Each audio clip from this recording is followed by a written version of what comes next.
Hi everyone. So today I'm going to be talking about the NBA All-Star Game that's happening this weekend. Some of the players I feel aren't there that deserve to be there, and some players who are that I feel don't deserve to be there. So feel free to comment and share and put in your inputs and thoughts on mine, and feel free to agree or disagree with what I have to say. So the All-Star Game, like I said, is this weekend. Happy Valentine's Day also out there to all the happy couples in the world.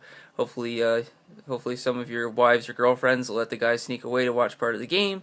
If not, watch it with them, and it could be a nice couple thing to do, kind of thing. And most guys don't appreciate getting gifts and stuff for Valentine's Day. At least for me, I just like spending time with my wife. And if she just sat down and watched any sporting event with me, that would be a good enough gift for me. So hopefully, some ladies out there will do that for the guys in their lives. So looking at the West is where I'll start. The starters, you got Marc Gasol, Steph Curry, DeMarcus Cousins, James Harden, and Klay Thompson. Obviously, Blake Griffin, Kobe Bryant, and Anthony Davis were originally in the starting roster, but those three players are injured. So Cousins, Harden, and Thompson have been the replacements. They were originally just on the reserves, but now they're in the starting lineup. I was a little surprised James Harden wasn't a starter to begin with because he's currently leading the league in points per game at just over 27. So you'd think the guy leading the league in points would be on your starting five, but he was just on the bench.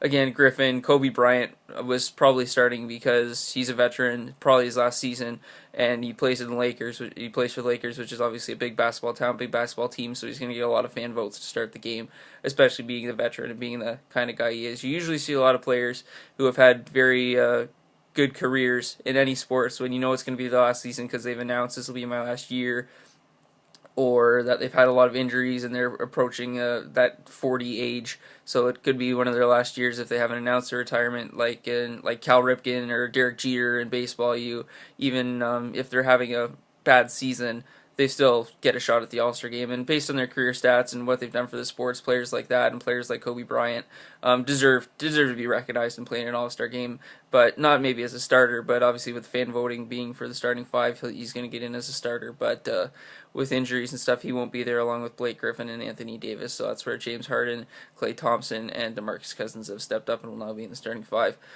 Looking at the reserves for the West, so the bench players, you got Aldridge, Chris Paul, Westbrook from the Thunder, Damian Lillard, who was kind of snubbed to begin with, but obviously deserves to be there based on his season stats this year. He's averaging 21 points a game and 4.6 boards and 6.3 assists, so clearly those are some good stats. So he was a little snubbed to begin with, but now he's there, which is good. Tim Duncan, Dirk Nowitzki, obviously are there as well. When you look at their season stats, 14.5 points for Duncan, 18.3 for Nowitzki, so down a little bit than what you usually see from those guys. But also they're veterans now. They've been in the league for a while, so same with Kobe Bryant. I feel they deserve to be there and be recognized for their accomplishments and what they've done for the league. And they've been in a lot of All-Star games, so you know they're going to put on a good show and represent the Spurs and the Mavericks respectively very well. Kevin Durant is also there. He's going to be the guy who I feel shouldn't be at the All-Star game to represent the West, which I know is probably going to get a lot of heat because it's Kevin Durant. He's, always in the talk for an MVP at the end of the year, and he's clearly a very good player. He's averaging 26 points a game this year, but the reason I feel he shouldn't be there is he's only played in 26 games this year.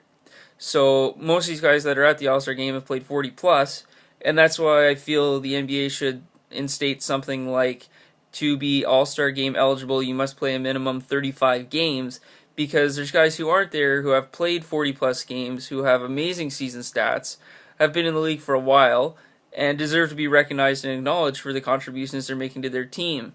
Kevin Durant, again, great player. I'm not going to say anything negative about him as a player, but as an all-star, I feel he hasn't played enough games this season to be there, nor has he been in the league long enough, like a Tim Duncan or a Kobe Bryant, to just automatically get an all-star vote and an all-star appearance.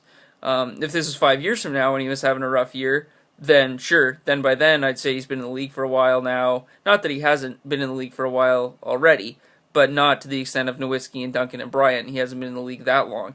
So that's why I feel he shouldn't be there. He hasn't played enough games this season. That's why I think the NBA should have a 35-game minimum policy to be All-Star eligible. That way these guys that are putting in 40-plus games already this season can get some votes, can get there and represent their team.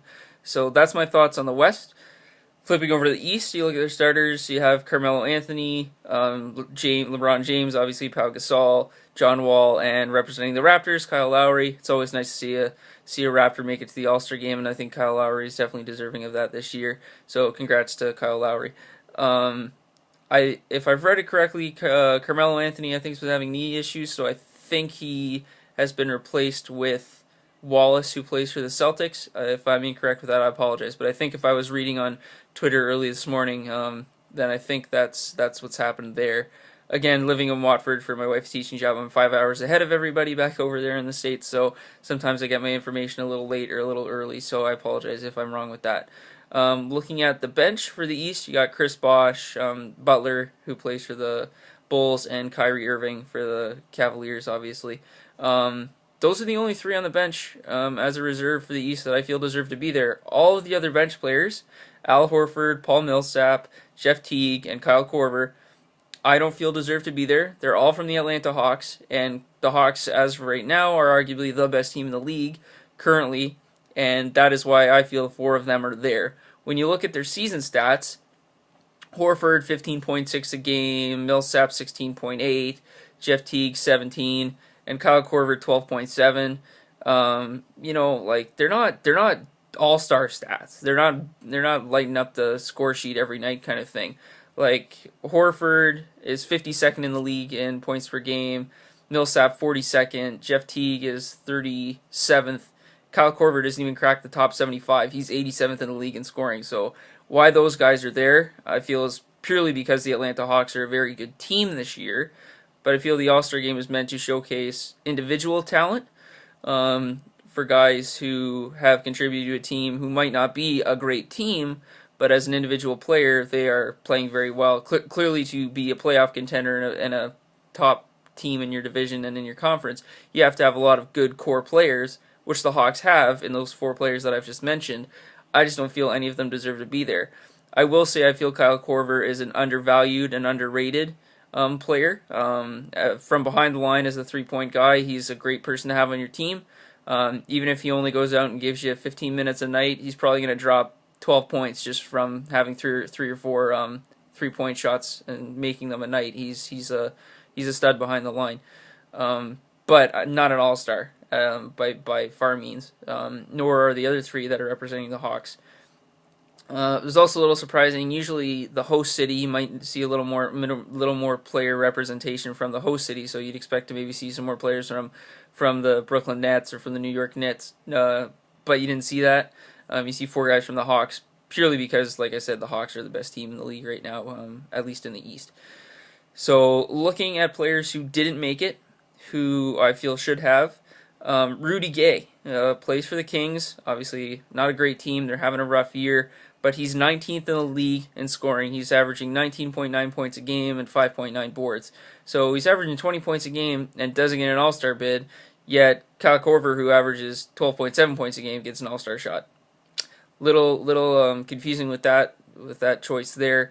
Another guy, Monte Ellis, who plays for the Mavericks. Obviously, Dirk Nowitzki's there, so the Mavericks are going to get some exposure through him, and they're not a horrible team this year. Again, not having the success they have in the past, but he's 20th in the league. Monte Ellis in scoring 19.8 points and 4.4 assists per game. So again, another guy who doesn't get an all-star shot because he's playing on a team that isn't doing as well as the Atlanta Hawks, kind of thing.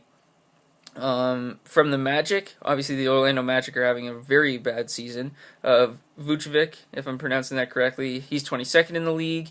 All these players that I'm saying haven't made it are all higher in points per game than Jeff Teague at 37th, and then obviously all the other Atlanta Hawks that are getting represented are below that. Rudy Gay and Monte Ellis obviously do play in the West, which is the tougher of the 2 conferences, so that might be why they didn't get a shot. But like I said, with Durant only playing 26 games, maybe replace Durant with Rudy Gay. I know as caliber of players, they're not even on the same plateau, but Rudy Gay's done very well this season so far, and he's played 40+ games. So it'd be nice. It would have been nice for him to get some representation and some acknowledgement at the All-Star game, but unfortunately he didn't. So those are the 2 guys from the West. Flipping back over to Vucevic for the Magic, obviously, like I said, he plays in unfortunately a bad team this season. But he's 22nd in the league, 19.6 points per game, 11.3 boards. So he's averaging a double-double but doesn't get an All-Star shot. So that's a little disappointing. Same with Kevin Love. Big surprise there, playing with LeBron in Cleveland. You got James is there, Kyrie Irving is there. Kevin Love is 36th in the league, so just one spot above Jeff Teague, yes, but he's also averaging a double-double. It's 17 points a game and 10.4 boards. So you have two guys there that could have been representing the East who average double-doubles, but instead you got guys who are not even cracking 20 points per game, and, they're getting an All-Star bid because they're playing on a championship caliber team this season with the Atlanta Hawks. Another guy who I feel could have got a shot if he played 10 more games. I think there would have been two Raptors at the All-Star game, with DeMar DeRozan being the other one. He's 27th in the league in points per game, 18.3, but he's only played 32 games. So again, going with I feel you need to have played 35 to be All-Star eligible. If he even just played 5 or 6 more games, I just use 10 as a round number, but I think even if he just played 5 or 6 more games, he would have got an All-Star shot. With Kyle Lowry getting on there, with the Raptors being a good team, they're getting the exposure as a team. Kyle Lowry's getting in, so people are going to recognize Lowry as a player. They're going to see DeRozan, obviously, as well. So I feel if DeRozan just played another 5 or 6 games, he might have got the All-Star nod as well. So those are my thoughts in the All-Star game. Enjoy the All-Star festivities this weekend, and I will talk to you next week, where I will be heading off to Atlanta, where I'll be talking about the Hawks, who are arguably the best team in the NBA right now, as well as the Atlanta Falcons of the NFL and the Atlanta Braves of the MLB. All right, have a good weekend, everyone.